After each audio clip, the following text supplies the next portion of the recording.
state-sponsored visit of Benny Hinn in Kenya, where he prayed for the country. He prayed for Charlene Ruto to get a husband. He prayed for everybody.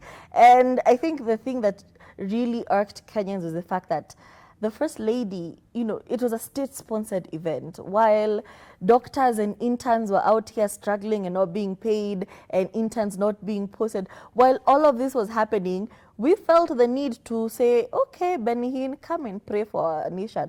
Not everything can be solved in prayer, as much as we are a religious country.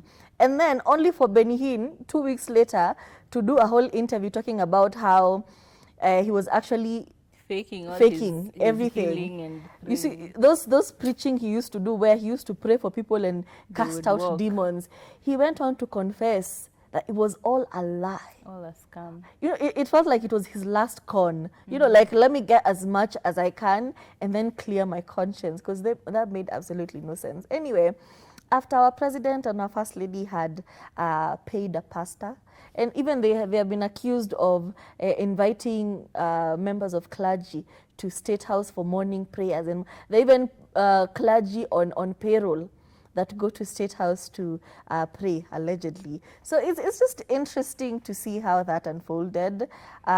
Never in my bingo cards did I think that it would be a problem we would experience as a country. You know, embarrassing. This year, I think, from just the governance of this country, every day, never could I ever have imagined that those words would come out of my mouth. Because make it make sense. Doctors are still on strike. Teachers are still not getting paid enough.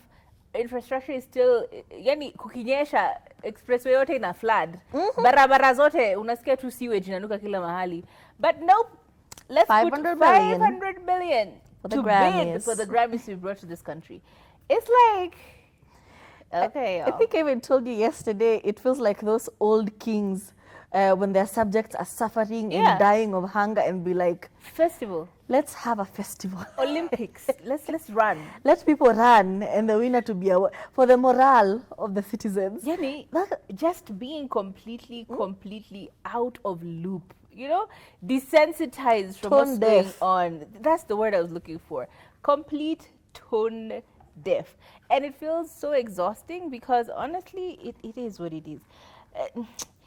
And finally, as we wrap up the chaotic nature of and the good nature of the major events that happened this year, let's also talk about Furaha City drama. Now, event that was supposed to be a major event. Harmonize was in the mix. We had Diamond Platnumz in the mix. We had Calligraph Jones performing. We had, I think even Femi One was performing. We had both headliners from Tanzania and major artists from Kenya, including Willy Paul. And somehow it ended up in a brawl, a fight.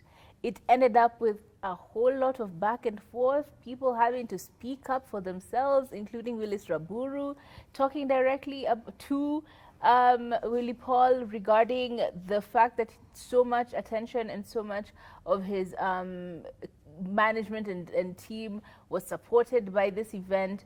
We have, Diamond Platnumz on the other hand, calling out people for minimalizing and making it look like they're not worthy enough to be here, because we need to play 75% Kenyan music. What would happen when Kenyan artists go to Tanzania and they were given the same treatment?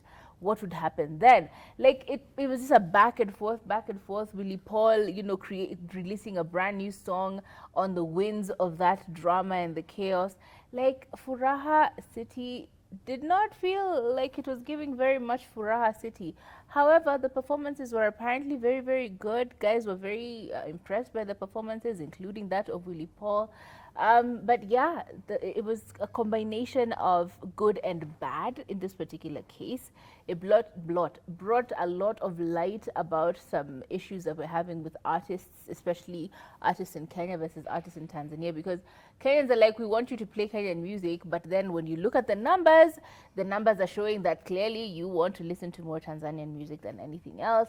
Like, there was a lot of controversy, a lot of confusion, a lot of conversation that was had around these particular subjects and this particular event. But yeah, something that happened this year that was a big boom. Honestly, I feel like events and event management still has a long way to go. There are promoters who just don't want to do their jobs because there have been so many cancelled events. Remember, Ash and Sia was supposed to come to the country. She still says she's coming end of year 31st. So we're waiting to see what happens. There was, and it's not just the blame on promoters, also the culture or the attitude that artists have when it comes to Kenyan events. You remember Etana saying that she's not going to perform last week because she feels like it was sabotage to give her those dates when there are so many people around the corner. And I'm just like, girl, it's not the same demographic. You know, just say you got a bit afraid that nobody's going to show up. But they have rescheduled to this weekend, so we're going to see if Etana is gonna show up and show out even with a change of dates. I just feel like do the job you've been paid to do and stop causing problems. Because now Diamond Platinums, he did not refund the money. He was paid 20 million Kenya shillings.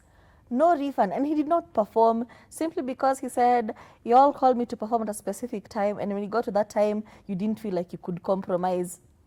Guys. So I feel like, yeah, long way to go. Long way to go. Normalize suing people, you know, because That's a lot of money. Because it's us who suffer. It's the people who buy tickets that end up suffering. Why do you go to an event and you're being rained on inside the VIP or standing on chairs because it's flooded? Tiny TV.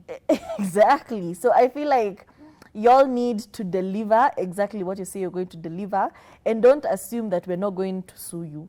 Because me, I'm waiting for the next event. Niende hivi nisikie inconvenience kidogo. Tukutane milimani. Anyway, it is time for Us the Girls. Let's help somebody out.